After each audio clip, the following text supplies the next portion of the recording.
Bonjour à toutes et à toutes, heureux de vous retrouver à la 72e vidéo de Psy à la maison. Nous allons voir l'attachement. Alors vous entendrez parler aussi de holding chez nos amis francophones. Nous revenons à la psychologie, la psychanalyse pure. Alors pendant longtemps, la psychanalyse s'est contentée de réduire à la faim et à la soif les premiers besoins du nourrisson, le petit homme de l'homme, homme avec un grand H.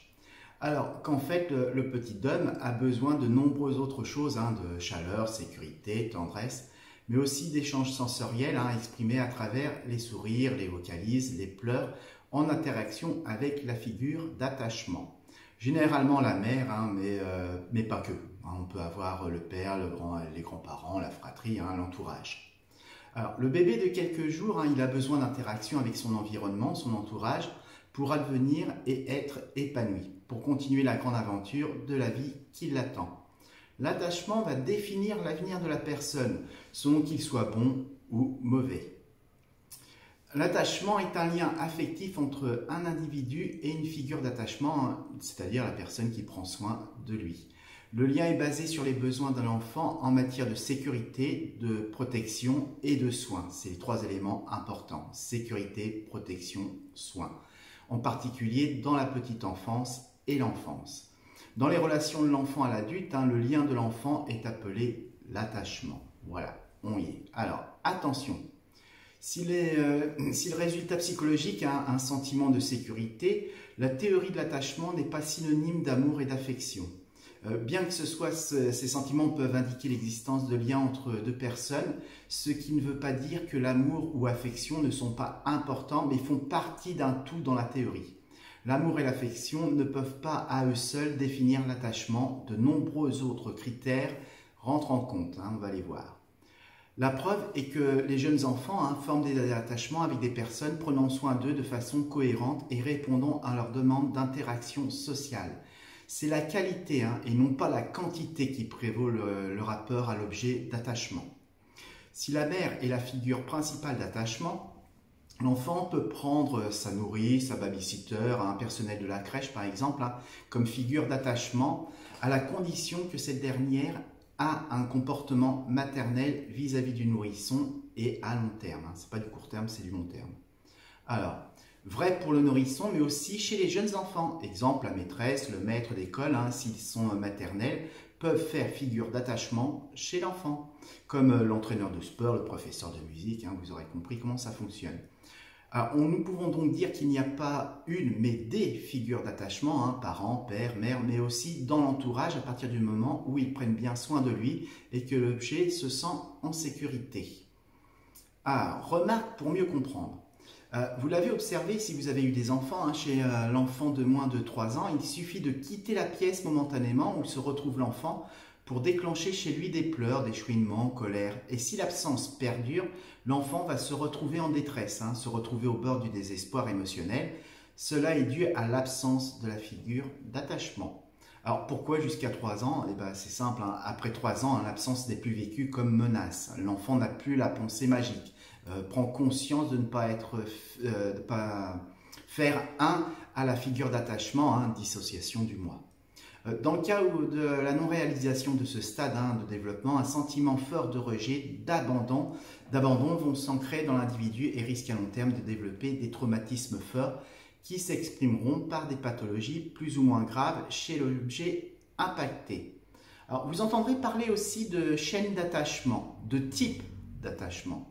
Vous entendrez parler de chaînes, donc tous les types d'attachement d'objets. Alors, généralement, ils sont au nombre de 3. On parlera de 3 chaînes d'attachement ou de 3 types d'attachement, c'est la même chose.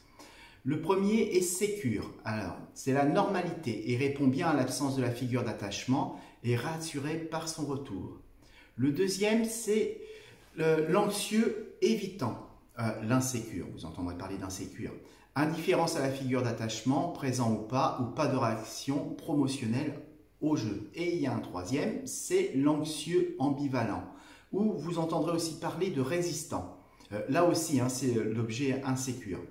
Le donneur de soins ne sécurise pas l'enfant et essaie d'anticiper la séparation avec un comportement ambivalent, c'est-à-dire il ne va pas prêter attention au donneur de soins. La présence d'une personne étrangère ne l'apaise pas, et au contraire, hein, il va renforcer le stress de l'enfant. Continuité de l'attachement chez l'adulte. Ah bah oui, ça continue et on le retrouve dans le comportement adulte. Les adultes sécures, hein, on dira normal, hein, adoptent une vision positive d'eux-mêmes, de leurs partenaires et des relations qu'ils nouent. Ils se sentent à l'aise dans l'intimité comme dans l'indépendance, équilibrant les deux. Donc ça veut dire qu'ils sont équilibrés. Les adultes anxieux soucieux vont développer une relation fusionnelle dépendante forte à l'autre. Un manque de confiance en eux les caractérise. Ce manque de confiance va amener à un manque de confiance en l'autre. Ils vont être dans une expression émotionnelle à l'autre fort, trop prégnante, hein, une grande impulsivité, amenant à un manque de contrôle dans le dire et dans l'agir. On aura les adultes distants, évitants. Hein, ils vont se montrer très indépendants, indifférents à l'autre, hein, distants à l'autre, sans respect vis-à-vis de l'autre. Les adultes craintifs évitants ne sont pas à l'aise avec la proximité émotionnelle. Ils ne se sentent pas dignes de la relation à l'autre et ils vont réprimer les sentiments.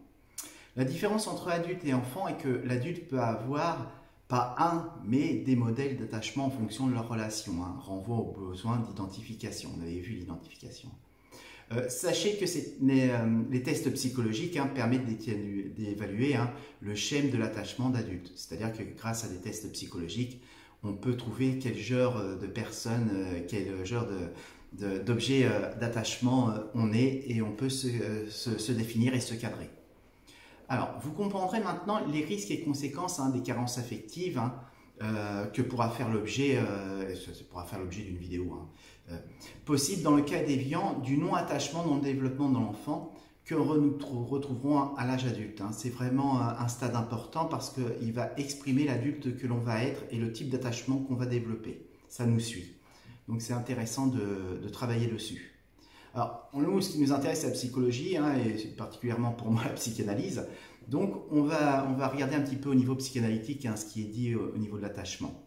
Alors, des désaccords profonds hein, entre la communauté de la psychanalyse et les théories de Bowlby hein, l'excluent de la communauté psychanalytique. Hein, c'est-à-dire que ça a été loin, hein, parce que Bowlby, comme vous voudrez, c'est le fondateur hein, de cette théorie-là, et il a travaillé toute sa vie là-dessus. Et ces théories l'ont amené à des désaccords avec la psychanalyse, et donc il a été exclu de la psychanalyse.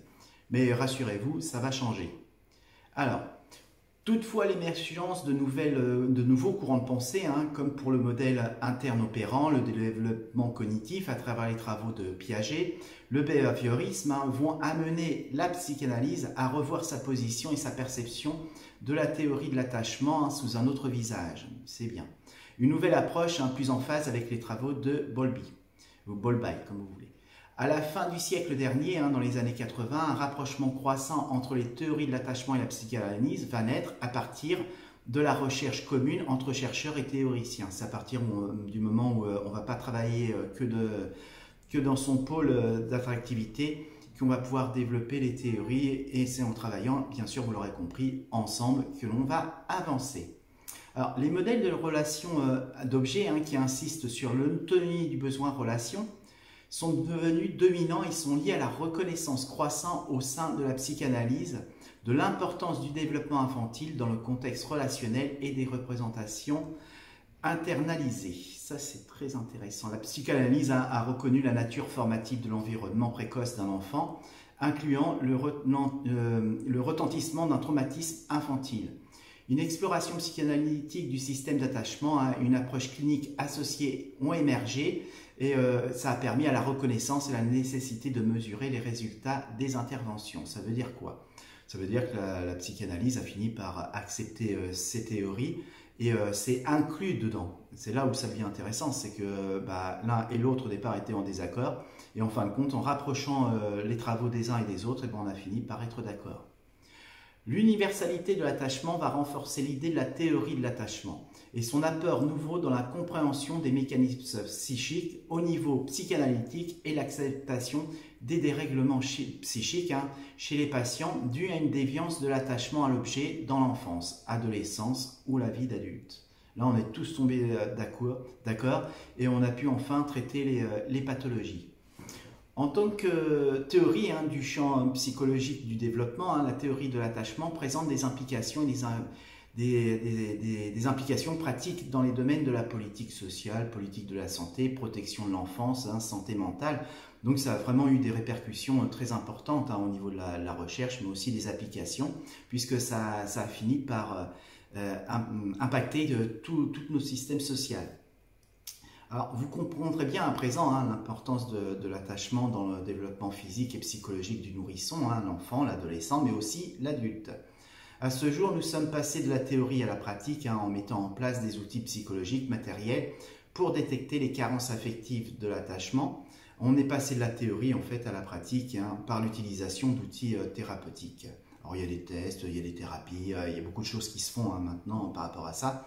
Et la bonne nouvelle, c'est qu'on peut déterminer le type d'attachement auquel on est relié, mais on peut travailler dessus et faire évoluer notre vision de l'attachement et changer les choses. Voilà.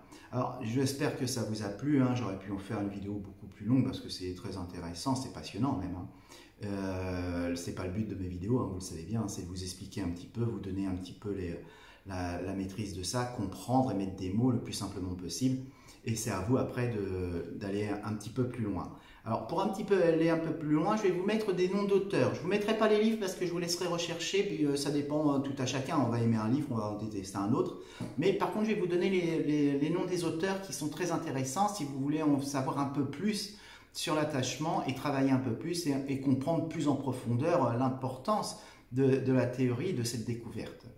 Donc évidemment, je vais vous renvoyer vers Bowlby, mais pas seulement. Mélanie Klein a travaillé dessus, René Splitz, Anna Freud, Dorothy Burlingame, Donald Winnicott et Daniel Stern. Je m'arrête là parce que ça fait déjà pas mal et tous ces gens-là, il y a de quoi faire pour comprendre l'attachement. Alors vous verrez, il y en a qui mettent entre 0 et 3 mois, d'autres qui vont mettre entre 0 et 6 mois, d'autres entre 0 et 3 ans. Peu importe, puisque l'unicité de l'homme fait qu'on n'évolue pas pareil, mais ce qui est important, c'est que ça se rejoint, toutes ces théories-là. Voilà, j'espère que la vidéo vous a plu. Je vous dis bientôt, au revoir, à bientôt. Et faites toujours attention, le Covid est là et plus là que jamais, donc faites bien attention à vous, prenez bien soin de vous et de vos proches. À bientôt, merci, au revoir.